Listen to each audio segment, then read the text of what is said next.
Emmanuel Macron gave a speech at the 2023 in Munich safety security conference. Apologies. He started off, obviously, basically saying that it's a serious aggression, and he needs to go through and take stock of the war and what's going on with it. But he also mentioned that there's other wars going on. So I think you're getting a taste that he sees this in more global terms than some of the other leaders. He says that the major point is that this concerns and the world, not just the EU. It's a world problem. And he then went on to say that it's Russia being a new imperialist, a new colonialist. And that because of these gross violations, and because Russia is part of the Security Council in the UN, some of them are permanent members, one of which is Russia, that the UN Charter would need to be modified. So some hope of that. He laid the blame squarely at the door, at the feet of Russia. It says Russia, and solely Russia, are responsible for this.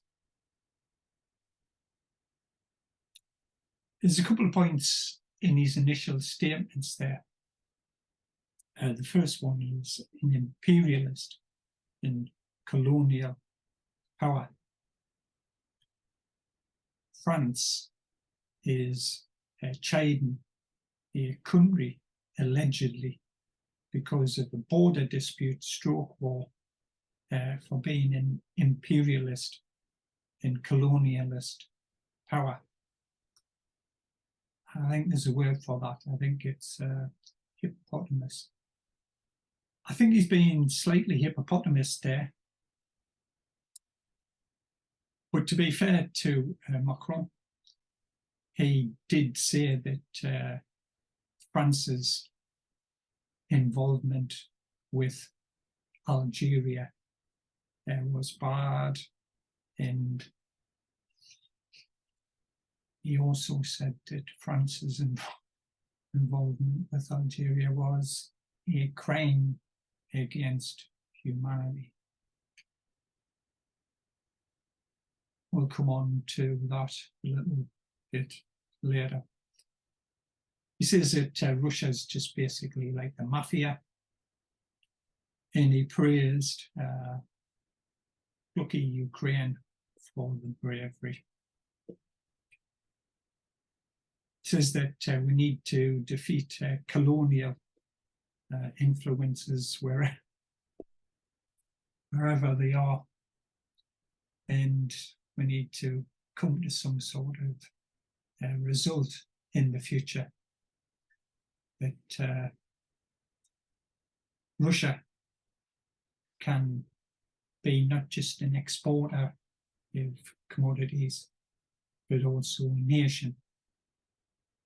So I think quite early on he's laying the foundations that I haven't heard any of the other world leaders about re-engaging with Russia and bringing Russia back into the fold, so to speak.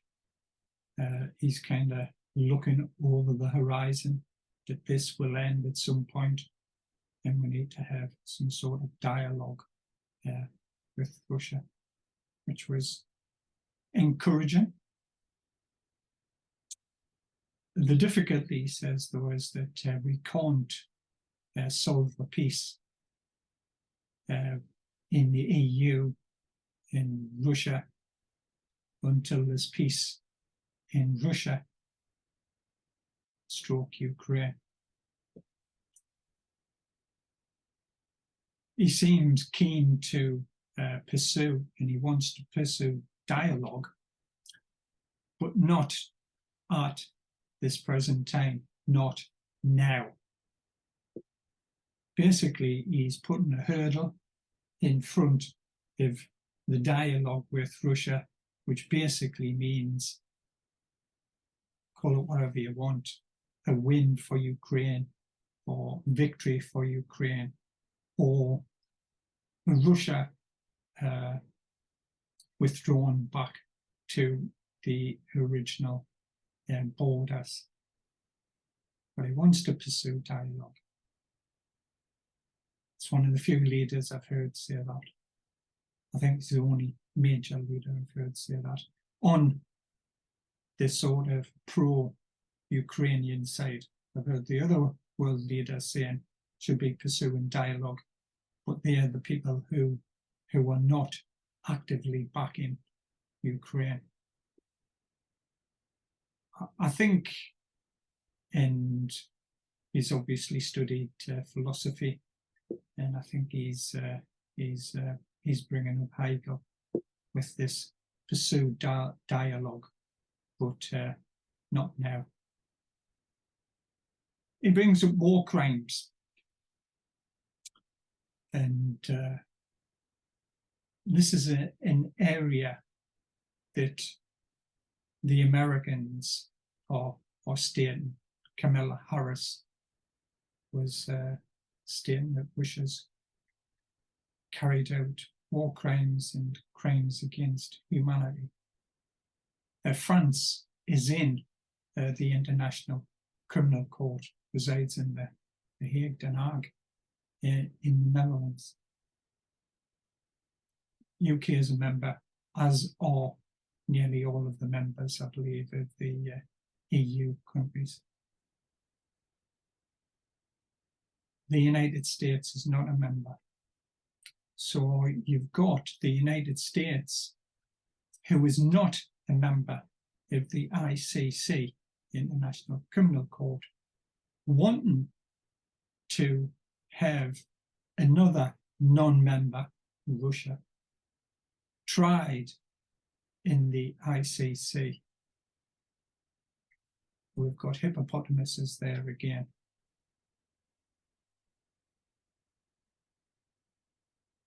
He says the sanctions need to go on,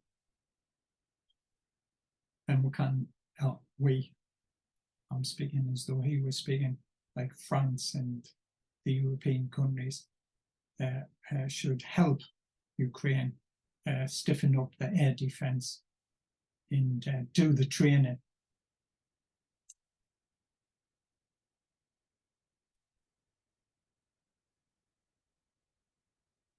So basically that Ukraine can not only be defensive to protect itself, but it have some offensive capabilities in it. This might, he's saying, this might go on longer. What he's saying is, to counteract that, we all need to stick together. The EU, the Allies, the United States, and anybody else needs to unify and have determination. And that's to basically to force Russia to negotiate. He went on saying that the EU countries need to spend more on defence and to up the defensive capabilities. If you remember, a few years ago, there was an ex-US president that mentioned the same thing, of spending more for European countries to spend on defence. At the time, this was poo-pooed, especially by the Germans The Germans seem to be saying exactly the same thing now. We're going to spend more on. A nice round number. I think that they're talking about 100 billion euros. I think the Germans are wanting to spend quite a bit of that in Germany. How about we build some more tanks? How about we do something with the Spanish and the French, building a new Europlane? We're working with the French to build the new battlefield stuff. So he didn't shy away from it, and he basically said that obviously you've got to be careful with Russia because nuclear power and nuclear armaments is involved when you're talking about Russia.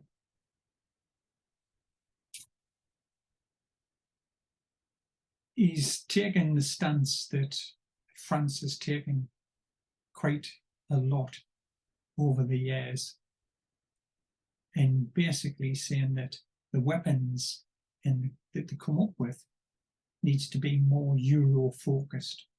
Europe needs to take more responsibility for itself and not be dependent on the United States.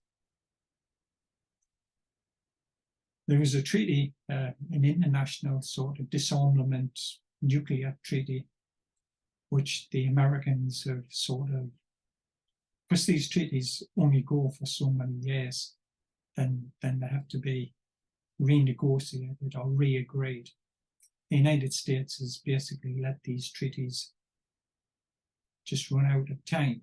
So now there's a lack of international treaties with the United States and primarily Russia on nuclear armaments, disarmaments, numbers, the whole thing. He's saying that Europe needs to have its own air defense, and also that the cyber attacks going on, and that Europe's got to be aware of this, and we've got to do something about that as well. Saying that to get peace, you need perseverance. And he comes back again to the UN Security Council. This needs to change. More people globally need to be involved in the UN, in the Security Council. It all sounds great. It all sounds Dory Humpty. When you see the absolute, in my mind, shambolic state that the United Nations is, which is just basically some of the big countries arm wrestling some of the smaller countries, threatening them, withhold aid, or will not do this, or will do that. You must vote for this, block vote, and all the rest of it. It's a nice thought. Unfortunately, I don't think anything will come of it. But I think Macron, he always seems to be a global type thinker. He's always like, make the EU bigger, as long as the French farmers can still make a few francs, euros these days. He's also, some of the things about letting migrant workers into the country he wants to put restrictions on. So he's a globalist, as long as it's good for the Belle Epoque France, and you can't blame him for that. After all, he's the president of France, not the president of the EU. He says we need to get the global south on board.